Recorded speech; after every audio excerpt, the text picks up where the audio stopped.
ঘুমাই আসসালামুআলাইকুম ওয়ালাইকুম সালাম বাহ নামাজত লাগি গেলি নামাজ পড়ি হেৰি চাহ খাব লাগিছিলে একাপ চাহ খাব লাগিছিল হা নামাজ পঢ়া হ'ল নেকি নামাজ পঢ়া হ'ল আৰু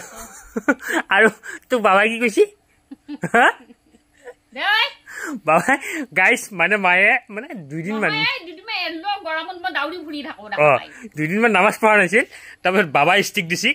কৈছি যদি তই নামাজ চামাজ নপঢ়া মই তই ৰন্ধা ভাত আঞ্জা নাখাওঁ আৰু মায়ে ভাবছি ভয়তে আহি পেলাই পুৰা নামাজত লাগি গৈছি নামাজ পঢ়াত মই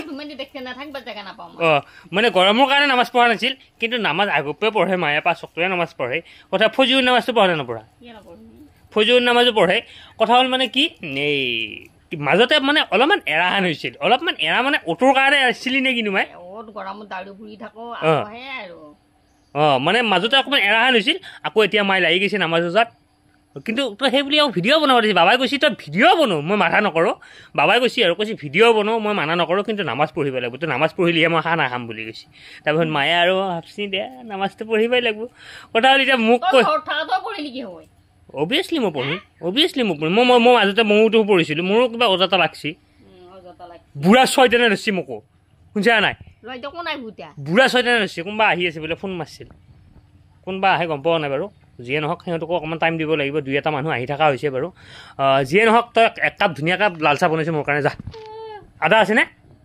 তোৰ টোপনি লাগিছে যা এক কাপ বনো খাই ল